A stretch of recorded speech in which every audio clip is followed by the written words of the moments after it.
The death of the petrodollar in January 2023.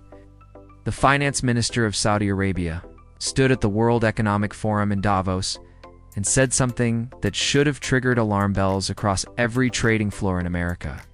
Mohammed Al-Jadaan told reporters that Saudi Arabia had no issues discussing how to settle trade arrangements in currencies other than the US dollar, including the euro, the Saudi riyal, and the Chinese yuan.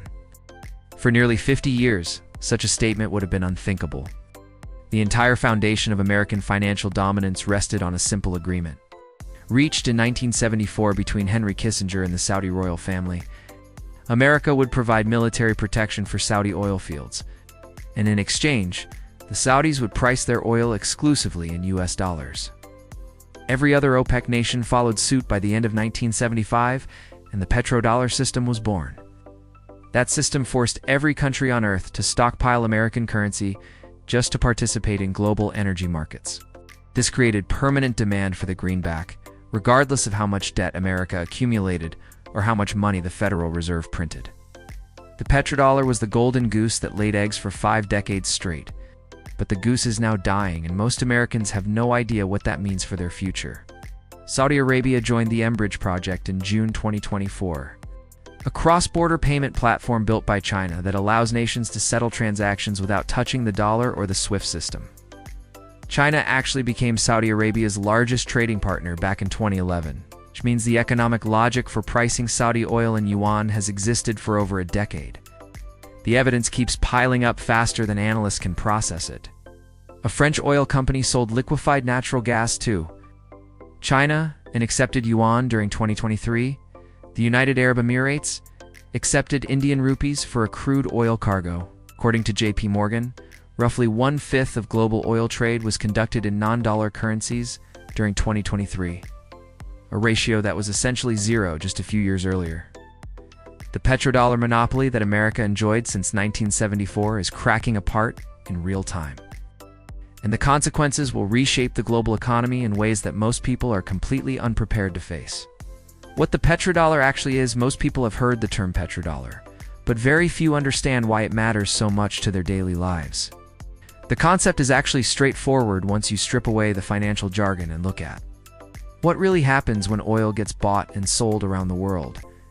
When a major oil exporter sells crude to another country, that transaction happens in US dollars. The selling nation then accumulates massive piles of American currency that it needs to do something with. Most of these exporters cannot possibly spend all that money domestically, so they recycle it back into the American financial system by purchasing US Treasury bonds and other dollar-denominated assets. Economists call this process petrodollar recycling, and it has been the hidden engine of American prosperity for half a century. This arrangement gives the United States for enormous advantages that no other country enjoys.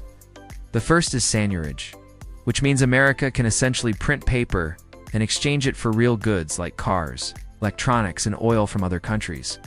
The second advantage is cheap borrowing. Because foreign nations constantly buying treasury bonds allows the US government to take on debt at lower interest rates than economic fundamentals would justify. The third is exported inflation, meaning that when America prints too much money, the resulting price increases get spread across the entire globe rather than hitting American consumers alone. The fourth is political leverage, because countries dependent on dollar access must think twice before crossing Washington on foreign policy matters. These 4 advantages amount to what French Finance Minister Valéry Giscard d'Estaing famously called the exorbitant privilege back in the 1960s. America gets to consume more than it produces, borrow more than it saves, and maintain a standard of living that its actual economic output could never support on its own. Roughly 80% of global oil trade still happens in dollars today, but that number has been declining steadily. When that percentage falls far enough, America loses its exorbitant privilege permanently, and the consequences will be severe for anyone holding dollars or dollar-denominated assets. The 8-stage collapse pattern: reserve currencies do not last forever. History provides a clear roadmap of how they die. The Portuguese real dominated global trade in the 1500s when Lisbon controlled the spice routes to Asia. The Dutch guilder took over in the 1600s when Amsterdam became the financial capital of the world. The British pound ruled from the Napoleonic Wars until the mid-20th century, when London was the center of global commerce. Each of these currencies followed a remarkably similar path from dominance to decline. The pattern unfolds in 8 distinct stages that repeat with almost mechanical precision across centuries. Stage 1 begins when a nation achieves economic and military superiority over its rivals, creating the trust that makes other countries willing to hold its currency. Stage 2 arrives at peak power when the dominant nation starts overextending itself through expensive wars and excessive borrowing, while the currency remains strong due to sheer inertia.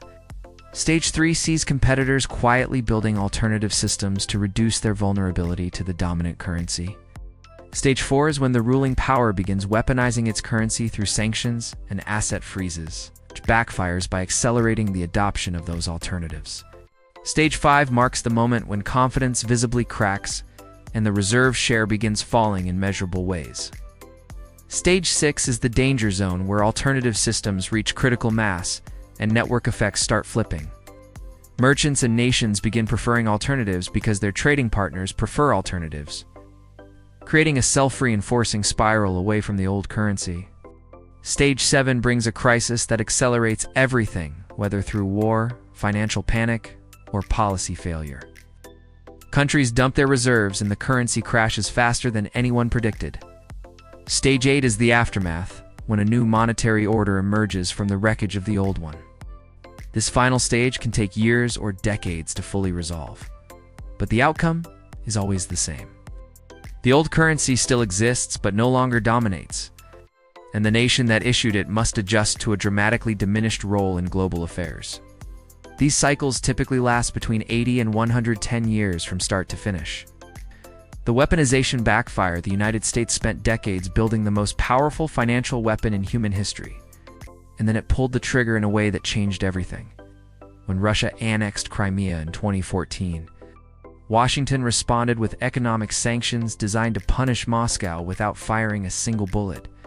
The strategy seemed clever at the time because it leveraged American control over the global financial system to inflict pain on a geopolitical rival. Russia took notice and began quietly preparing for a future where dollar dependence could become a fatal vulnerability. Between 2013 and 2020, the Russian central bank reduced its dollar holdings from around 130 billion to nearly zero. Moscow simultaneously increased its gold reserves from roughly 1,000 tons to over 2,300 tons. The Russians were building a financial bunker, while most Western analysts dismissed the effort as insignificant. Then came February 2022 and the full-scale invasion of Ukraine. The Western response was unprecedented in both speed and scale. Within days, coalition including all G7 economies froze approximately $300 billion in Russian central bank reserves held in Western institutions. Russia was largely cut off from the SWIFT messaging system that facilitates most international bank transfers. Washington had deployed the financial nuclear option, but nuclear weapons create fallout that spreads far beyond the intended target. Every central banker in the developing world watched $300 billion vanish from Russian access overnight. These were not oligarch yachts or luxury apartments, but sovereign reserves held by a central bank for national emergencies. If it could happen to Russia, it could happen to anyone who crossed Washington on a sufficiently important issue. The response from central banks around the world was immediate and global. They began buying gold at the fastest pace since the 1960s, accumulating over 1,000 tons annually from 2022 through 2024. China accelerated its reduction of treasury holdings while increasing gold purchases for 13 consecutive months. Saudi Arabia, India, and dozens of smaller nations started quietly diversifying away from dollar assets. The sanctions that were meant to isolate Russia instead convinced much of the world that the dollar itself had become a risk rather than a refuge. The dollar's decline in numbers. The decline of the dollar is not a theory or a prediction, but a measurable reality that shows up clearly in the data. The International Monetary Fund tracks the currency composition of global foreign exchange reserves through a database called COFR. The numbers tell a story that should concern every American. At its peak in 2001, the US dollar represented 71% of all global foreign exchange reserves held by central banks. By the end of 2024, that share had fallen to roughly 58%. The most recent data from mid-2025 shows the dollar dropping to approximately 56%, which represents a 30-year low. That 15 percentage point decline over 24 years might seem gradual, but the pace has been accelerating noticeably in recent years. The Federal Reserve itself published a report in 2025, acknowledging these trends while trying to reassure markets that the dollar remains dominant. They are correct that the dollar is still the most widely held reserve currency by a large margin, with the euro sitting at around 20% and the Chinese yuan at just over 2%. But dominance and decline are not mutually exclusive concepts, and the trajectory matters more than the current snapshot. Trade invoicing patterns reveal an even more dramatic shift happening beneath the surface.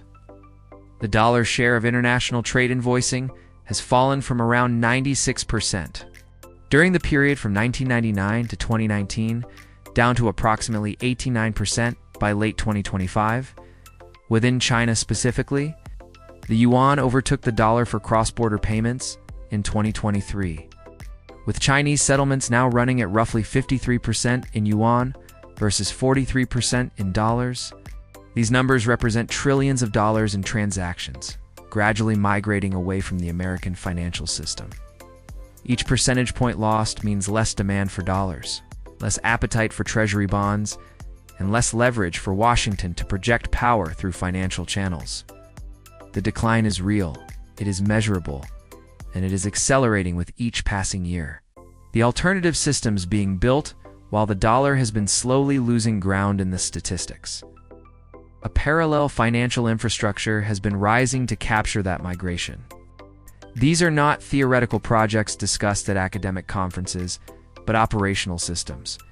Processing real transactions between major economies right now, China launched its cross-border interbank payment system in 2015 as a direct alternative to the SWIFT network that America dominates.